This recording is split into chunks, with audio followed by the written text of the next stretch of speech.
Headlines most affecting Chilliwack this week. Chilliwack NDP candidates are acclaimed. Border guards could be heading for a strike. More Highway 1 expansion plans, but nothing for Chilliwack. And Restorative Cycle rolling into their new home. We'll have that coming up in sports.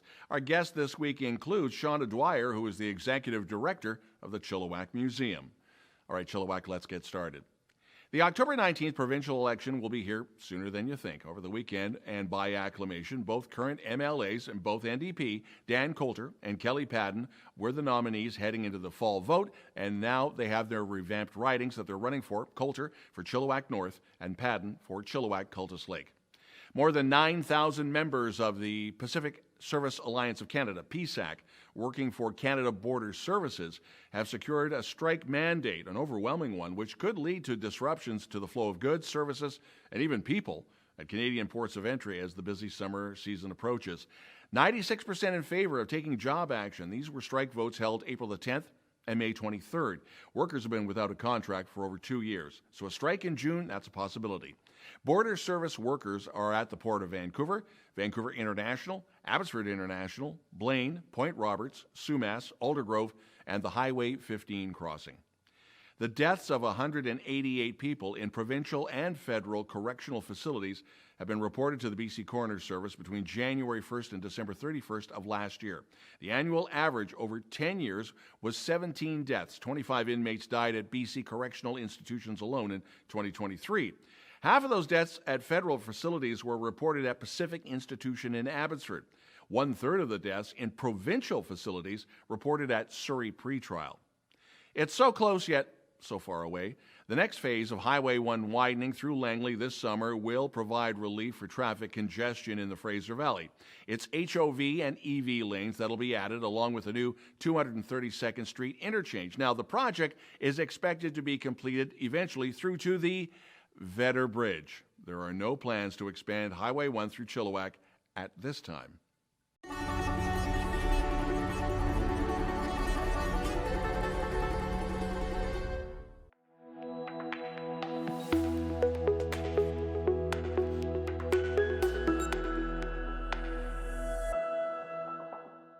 Last Wednesday evening, Agassiz RCMP and BC Ambulance responded to a report of a stabbing that occurred on the 8400 block of Shitsam Road in Agassiz, which is actually Seabird Island First Nations. A man was located at the scene suffering from multiple stab wounds, taken to hospital. The injuries are not life-threatening. The victim has since been discharged, but the suspect remains at large. Indication is that this was an isolated incident. There are no ongoing safety risks to the public. And again, the investigation remains ongoing. If you have any information, you're asked to contact RCMP. In a May 21st media release, Councillor Aaron Peat sent out a statement on behalf of Chillith First Nation near Hope. In part, quote, fraudulent activities have compromised our CIBC social development account. That's the one that our members depend on for survival. CIBC failing to take necessary actions to address the fraud, leaving our members struggling to survive inflation without the rising cost of living without support. And then CIBC has now said they're investigating, but that's all they're saying. Remember Lilith Fair in the late 1990s? And yes, Sarah McLaughlin just went through Vancouver. Well, Chill Sounds presents Chillith Fair. Kind of recreating the magic with local women artists, and that'll be actually here, the home of ChillTV, the Vineyard Community Center. It's coming up on Friday. There are some tickets available. Go to the Chillith Fair Facebook page for more information. And next week, Chilliwack Museum and Historical Society hosting the 5th annual Hops and Heritage Fundraiser. Now, it focuses on local craft breweries and the hops industry in Chilliwack, and how this industry has played an important role in the development of the economy, the identity, and our heritage.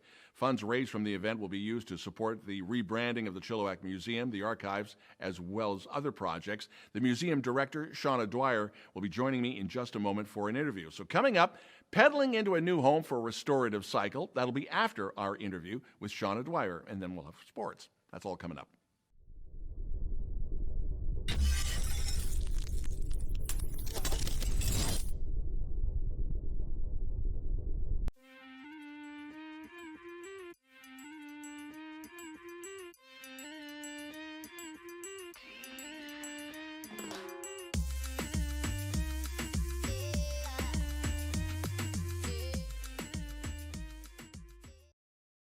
This week continues with the executive director of the Chilliwack Museum, Shawna Dwyer. And before we get started, if it sounds like rain outside, it is. We're on the top floor of our new facility at the Vineyard, and it sounds kind of peaceful, doesn't it? It's nice. It's nice. Hey, Chilliwack Museum and the 5th annual Hops and Heritage fundraiser. 5 years already, but we did have a bit of a glitch there when we had COVID. We did. We did a different situation during COVID with some passbooks, so we kept it going a little bit, but not in the same capacity as we're back now. Now, this is a fundraiser, and so what can we expect when we take our ticket and we go in? Sure. So Hops and Heritage is primarily an awareness and engagement campaign. It provides an opportunity for the Chilliwack Museum and Archives to connect with the community and support some other local businesses. So the headline of the event, I suppose, is that we partner with local breweries, and this year we have Flashback, Fieldhouse, Farmhouse, and Bricklayer. They'll be bringing their brews down to the museum, and you'll be able to purchase tickets to sample their beer for the day. But we also have a farmer's market. We have food trucks available. We are having a kids zone this year with some face painting and scavenger hunt. We also feature our Hops Connection exhibit every year during this event, and it will also serve as the closing reception for our 2 current exhibitions. Okay. No, this is inside and outside of the museum? It is, yes. Okay. It'll take, the whole inside and all of the grounds, as well as the street out front. Great. Now, one other thing, too.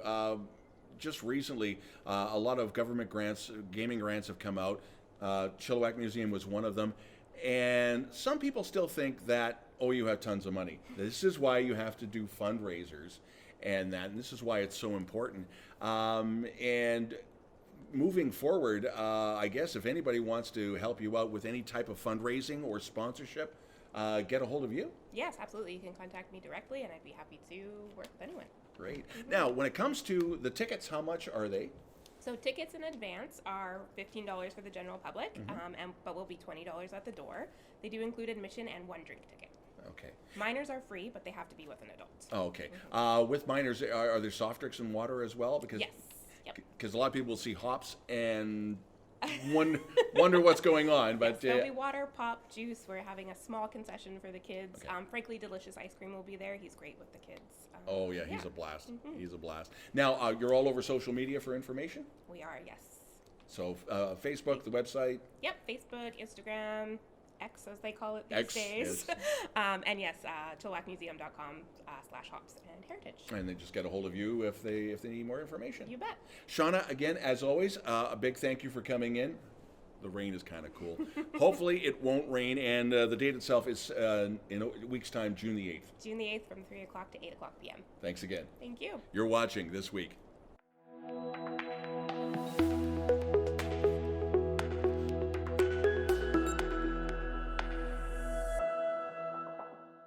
ChillTV Sports, and the search is over. Chilliwack Restorative Cycle had to move since the location in back of the View United Church became, unavailable. The church is going to be demolished for a new subsidized housing project. Restorative Cycle's new location is 9282 Main Street, next to the RBC branch. It's set up for bikes to be serviced and restored and for you to get some type of exercise. And yes, the same building where the Lux nightclub is.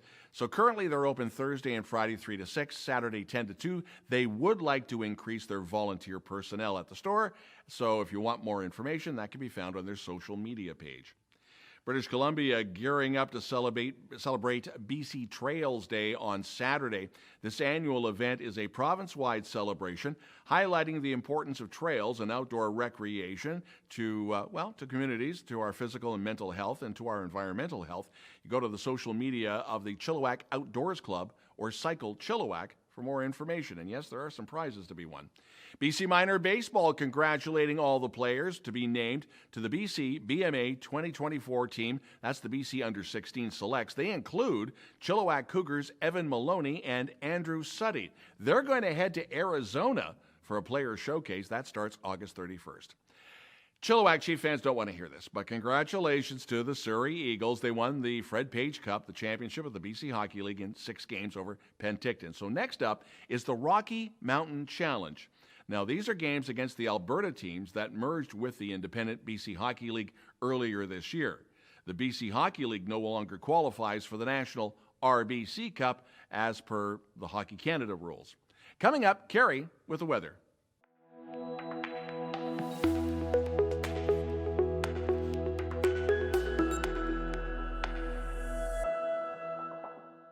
ChillTV weekend weather. So, Cari, can I make outdoor plans for this first weekend of June? Hey Chilliwack, I am very tired about reporting about the rain, as you probably are being in the rain. So, there's a 90% chance that starting Friday night, it's going to rain until next Thursday. Temperatures are not going to be great either. We might get up to 17, but generally hanging around 15. And the lows might get below 10 degrees. So maybe sometime in June, we might see nicer, warmer weather. Fingers crossed. Fun fact, speaking of warmer weather, Hawaii does not have any seagulls. Enjoy the rain, everyone, and have a great week. Back to you, Don. Thanks, Cari, and thank you for watching. If you have a local news story you'd like us to report on, you could always send us a note to news@chilltv.ca. Thanks for watching. Have yourself a great weekend. I'm Don Lehn.